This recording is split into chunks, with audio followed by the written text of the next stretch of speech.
وذكر فإن الذكرى تنفع المؤمنين.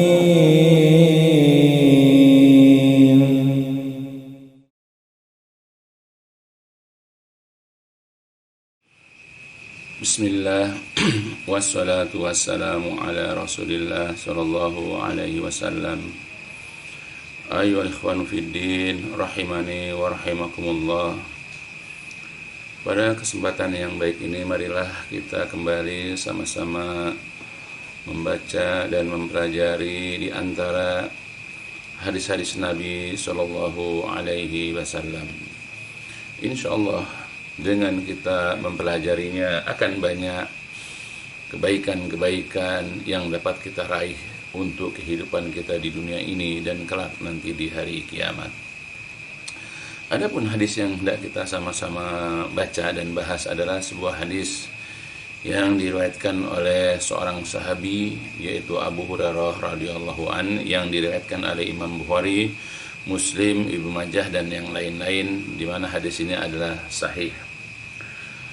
Dari Abu Hurairah radhiyallahu an, dari Nabi sallallahu alaihi wasallam, qala, beliau bersabda, "Man kana yu'minu billahi wal yawmil akhir falyakul khairan aw liyasmut." Jadi kata Rasulullah, man kana, barang siapa yang yu'minu, beriman, billahi, kepada Allah, wal yaumil akhir, dan juga beriman kepada hari akhir, kepada hari kiamat, maka falyakul, hendaklah dia mengucapkan yaitu khairan, mengucapkan yaitu kebaikan-kebaikan, atau liyasmut, atau kalau dia tidak mampu mengucapkan, mengatakan yang baik-baik, hendaklah dia diam. Jadi Rasulullah Shallallahu Alaihi Wasallam telah memberikan dua pilihan ya kepada seseorang yang dia ini sudah menganggap dirinya sebagai seorang yang beriman kepada Allah.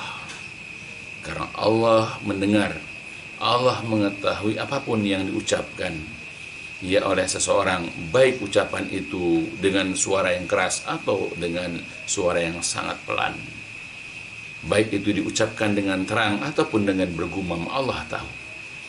Jadi kalau seseorang itu beriman kepada Allah, dia percaya, dia beriman, dia yakin Allah itu maha mendengar, Allah itu maha melihat, Allah itu maha mengetahui. Lalu dia juga beriman kepada hari akhir, yaitu dia beriman bahwa setiap ucapannya, setiap perbuatannya nanti akan berimbas, akan berefek di hari kiamat dengan catatan-catatan. Ya, apakah catatan-catatan itu berupa kebaikan-kebaikan atau keburukan-keburukan. Setiap kata yang dilontarkan, setiap kalimat yang diucapkan, setiap teriakan yang dia lafazkan, ya, atau desisan yang dia keluarkan, ya, dia yakin nanti akan dicatat oleh Allah di hari kiamat. Ya, dan memang seperti itu nanti akan dicatat oleh yaitu Allah Subhanahu wa taala, dan akan dimasukkan ke dalam catatan amal setiap hamba. Nah, jadi kalau andai kata ada orang beriman kepada Allah, beriman kepada hari akhir, ya, dan dia yakin nanti semua ucapan perbuatan nanti akan dia dapat di hari kiamat, maka setiap orang yang beriman kepada dua hal ini, maka dia diberikan dua pilihan ya oleh Rasulullah SAW. Kalau dia hendak berbicara, kalau dia hendak berucap, kalau dia hendak mengucapkan kalimat, maka ucapkanlah yang khairan, ucapan yang baik, ucapan yang di dalamnya tidak terkandung perbuatan dosa, ucapan yang di dalamnya tidak terdapat yaitu kemungkaran-kemungkaran, tidak terkandung cacian, makian, ucapan-ucapan jorok, laknat dan seterusnya. Ya, maka ucapkanlah ya ucapan yang baik, ucapan yang memang diperintahkan oleh Allah dan diperintahkan juga oleh Rasulullah Shallallahu Alaihi Wasallam. Maka ketika dia hendak berucap, ucapkanlah yang baik. Atau kalau dia memang tidak mampu mengucapkannya, dia tidak bisa mengungkapkan kata-katanya, sebaiknya dia diam. Ya, sebab kalau dia berucap tapi ya bukan kebaikan, dihitung dia dosa.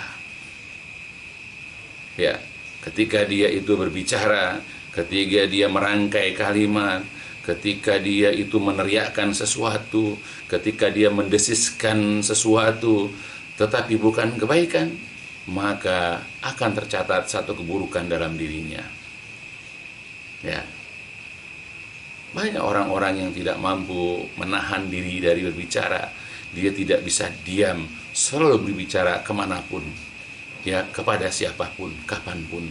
Seakan-akan dia adalah orang yang pandai, seakan-akan dia adalah orang yang terpelajar. Padahal kalimat-kalimat yang dirangkai, ucapan-ucapan yang dijalin itu, di dalamnya terkandung kemungkaran, di dalamnya terkandung kemaksiatan. Ya, karena tidak berdasarkan bimbingan dari Allah Subhanahu wa taala dan juga dari Rasulullah sallallahu alaihi wasallam. Rasul juga sudah mengingatkan kepada kita agar kita berhati-hati. Sebagaimana Rasulullah juga telah mengingatkan kepada kita. Dia mengatakan di dalam sebuah hadis yang diriwayatkan dari Abdullah bin Mas'ud, ya, yang diriwayatkan oleh Imam At-Tabrani, ya, dan juga Ibnu Asakir. Beliau mengatakan aksaru khotaya ibni Adam fi lisani. Jadi kebanyakan dosa anak Adam itu ada pada lisannya. Aksaru, kebanyakan atau mayoritas, khotoya, dosa-dosa, kesalahan-kesalahan Ibnu Adam, anak-anak Adam atau manusia itu adalah fi lisanihi, di dalam lisannya. Ya, mulutnya itu sering terbuka, lisannya sering berucap, ya, tetapi ucapan-ucapannya terkandung hal-hal yang dilarang, ya, oleh Allah dan juga oleh Rasulullah Shallallahu Alaihi Wasallam. Berhati-hatilah kita, ya, pilih mana yang hendak kita ucapkan. Kalau kita tidak mampu mengucapkan, berdiam dirilah, karena berdiam diri boleh jadi lebih menyelamatkan. Begitu juga Rasulullah Shallallahu Alaihi Wasallam juga sudah mengingatkan kepada kita ketika salah seorang sahabat, yaitu Uqbah bin Amir, bertanya kepada Rasulullah Shallallahu Alaihi Wasallam. Beliau mengatakan, ya Rasulullah, wa man najat? Ya Rasulullah, apakah itu keselamatan? Apa itu yang bikin orang selamat? Kemudian Rasulullah menjawab, yang namanya keselamatan adalah amsik alaika lisanaka wal yasaka baituka wabki ala khati'atika.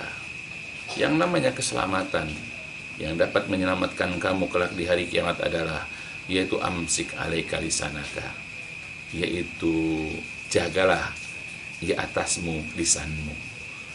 Kemudian yang kedua adalah lapangkan rumahmu, ya, jadi jangan kamu sungkan untuk menerima tamu, jangan menolak ketika ada orang hendak mengunjungi kita, ya, lapangkan rumah atasmu. Dan yang ketiga adalah wabki ala khati'atika, menangislah kamu atas dosa-dosamu. Nah, jadi yang kita ambil pertama adalah kalimat amsik alaika di sana. Jadi kalau kita ingin selamat, ya, dan kita meraih keselamatan di hari kiamat adalah belajar menahan lisan, ya, menahan lidah kita dari berkata-kata, dari berucap, ya, di mana ucapan itu di dalamnya terkandung perbuatan dosa.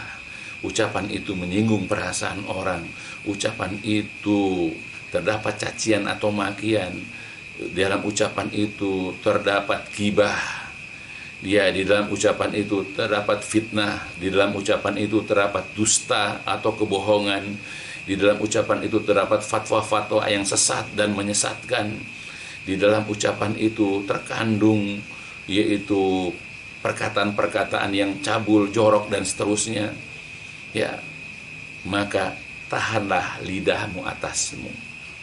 Menahan lidah itu adalah merupakan bentuk keselamatan kita nanti di hari kiamat, sebagaimana telah disabdakan, ya, oleh Rasulullah Shallallahu Alaihi Wasallam tadi. Begitu juga dalam sebuah hadis yang lain yang diriwayatkan oleh Abu Hurairah radhiyallahu an, dikatakan, su'ila Rasulullah Shallallahu Alaihi Wasallam. Jadi Rasulullah pernah ditanya, an aksari ma yudkhilun nas al jannah, tentang sesuatu yang kebanyakan memasukkan orang ke dalam surga. Jadi apa sesuatu yang menjadikan penyebab banyaknya orang masuk ke dalam surga? Kemudian Rasul menjawab, taqwallah wa husnul khuluq, itu ketakwaan kepada Allah dan akhlak yang elok, akhlak yang baik. Kebalikan yang kita bahas, wa su'ila an aksari ma yudkhilun nasar naro. Jadi Rasul juga ditanya tentang sesuatu, ya kebanyakan sesuatu yang memasukkan orang ke dalam neraka. Ya, jadi apa yang menjadi penyebab kebanyakan orang itu masuk ke dalam neraka? Kemudian qala, beliau menjawab, al-famu wal farj, yaitu mulut dan farji atau kemaluan. Jadi yang menyebabkan orang masuk neraka kebanyakan itu adalah lisan, mulutnya ini. Dia tidak dapat mengekang, dia tidak dapat mengendalikan, yaitu mulutnya, lidahnya, lisannya selalu berkata-kata, selalu bercuap, selalu menyambar. Ya, setiap ada orang berkata, bahkan belum sempat orang berkata, dia sudah berbicara terlebih dahulu. Nah itu, bahkan pembicaraan itu adalah pembicaraan yang mungkar, pembicaraan yang diingkari dalam agama, jauh dari tuntunan, jauh dari bimbingan ya Allah Subhanahu wa taala ataupun dari Rasulullah sallallahu alaihi wasallam. Maka sebagai seorang muslim, hendaklah kita menjaga diri kita dari mengucapkan perkataan-perkataan yang mengundang kemurkaan Allah Subhanahu wa taala. Hendaklah kita menjaga mulut kita itu dari ucapan-ucapan yang dapat memasukkan kita ke dalam neraka. Untuk apa kita berbicara kalau akhirnya, finishnya, endingnya adalah di dalam neraka? Oleh karena itulah, seorang yang bernama Abdul Wahab bin Najdah al-Hauti pernah berkata, Sami'tu Abu Zayyan yakul, aku pernah mendengar Abu Zayyan berkata. Jadi Abu Zayyan berkata, ya, dan ini banyak dinukil oleh para ulama tentang keutamaan diam. Kata beliau, ta'allamis somta, belajarlah diam, kama tata'allamul kalam, sebagaimana engkau belajar berbicara. Ya, jadi kita dulu belajar bicara, menyusun kalimat, menyusun kata demi kata. Nah, kita sudah pandai ya berbicara. Nah, sekarang belajarlah diam. Belajarlah diam sebagaimana engkau belajar berbicara. Fa iyakunil kalam, karena boleh jadi yang namanya berbicara itu yahdika, akan dapat memberi hidayah, akan dapat membimbingmu. Namun fa inna somta, sesungguhnya berdiam diri pun, tidak berbicara pun, itu yakika, akan dapat menjaga, memelihara dirimu. Ya, kalau seandainya kita ini berbicara dan dengan berbicara itu kita dapat terbimbing, kita dapat ya hidayah, ya maka ingat, diam pun akan dapat menjaga diri kita dari kesalahan-kesalahan dan kekeliruan-kekeliruan. Walaka fi samti khoslatan, dan kamu akan mendapatkan dua kebaikan di dalam diam tersebut.